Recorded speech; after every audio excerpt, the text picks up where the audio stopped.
Experts say if you can't always get fresh produce, frozen is the next best thing. Good evening and thank you for joining us. Tonight's big story is weather. We tried to get answers about the expired drugs, but when we got here, they had cleared the store and locked the door. And just before the new legislative session got underway, Lieutenant Governor Phil Bryant was in the Delta making a big announcement. Vacant buildings like this one are causing problems all over the city of Greenville. In addition to the weight loss and health benefits that exercise provides, it also boosts endorphins, contributing to mood elevation. Donations have come through for only about half of the families who are asking for help, and the deadline to help them is tomorrow. A once bustling downtown has become nothing more than a vacant eyesore. Even though some stores provide security, it's always a good idea to put your purchases in your trunk. Your local Delta News begins tonight in Washington County, where a liquor store is robbed in broad daylight. Fire officials in Greenville are investigating a vacant house fire. It happened around 6 yesterday evening in the 500 block of Cicely Street. Health is a priority. Unfortunately, the cost of health care hits us where it hurts: our bank accounts. Today is that legendary day that determines whether winter hangs around for another 6 weeks or we see an early spring. Well, in other local news, in Bolivar County, a local police department is planning a roundup of people who owe back fines or have outstanding warrants. President Obama and other world leaders are calling for calm in the wake of new fighting in Cairo. 74-year-old Irby Wadlington was returning home from getting Chinese food on Saturday night when he unlocked his door to find some unwelcome visitors inside his home.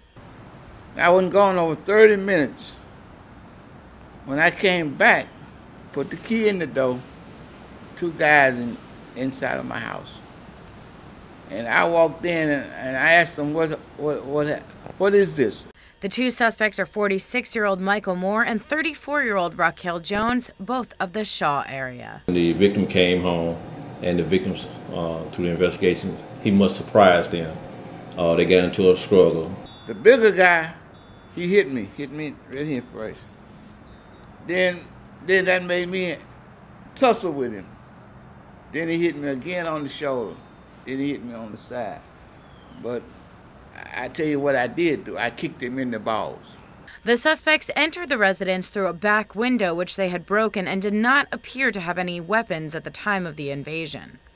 Last few months in the surrounding area, you can start looking at home invasions like on the horizon.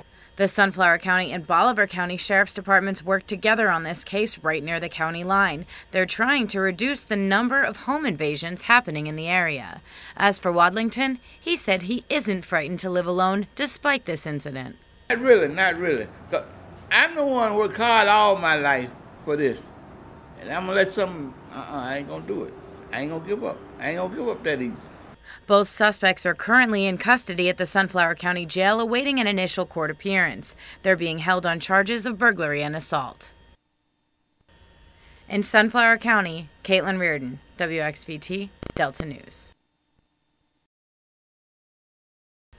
Facebook has become one of the most popular networking sites, but in the case of one Delta mother, it has become a constant source of harassment after someone copied her baby's picture and made a fake page insulting the baby. Dwight, the bastard child of Rearden. It's been on and on. They been wanting to spit on him, talking about me and my sisters, my mom. The insults, which are posted daily after midnight through the early morning hours, have recently become threats. Some of the latest posts have claimed that the offender has already spit on baby Jawai, and the family is growing increasingly more concerned. This has got to stop because this is cyberbullying to a 6-month-old baby. He's only 6 months old, and he's defenseless, he's helpless. There's nothing that he can do to harm anybody.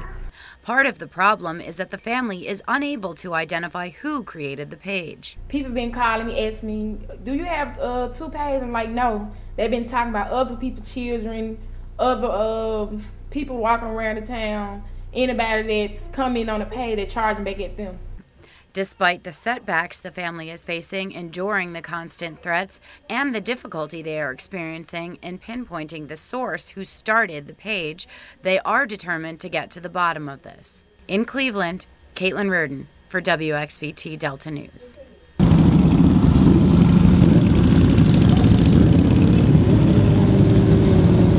For about the last quarter of a century, the Salvation Army has teamed up with Greenville Motorsports to hold a toy run.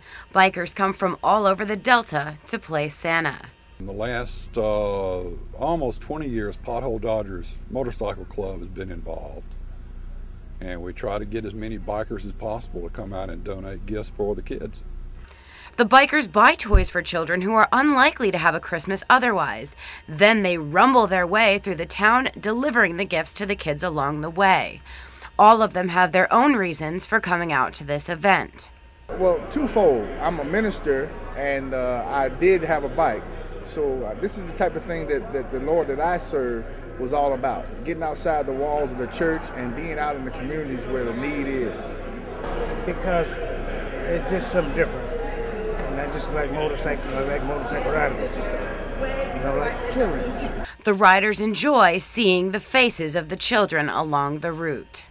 There are a lot of kids out everywhere waving and. After completing the toy run, the bikers bring the remaining gifts back to the Salvation Army to be given to other needy children. They put them under the angel tree. Then they enjoy a feast provided by the Salvation Army. Everyone who participates says it makes them feel good to help others. If anybody wants to donate a gift, it's not too late. Either take it to Greenville Motorsports or bring it to the Salvation Army headquarters, and they'll be glad to take it. One small donation could make a huge difference for a child at Christmas time. In Greenville, Caitlin Rearden, WXVT Delta News.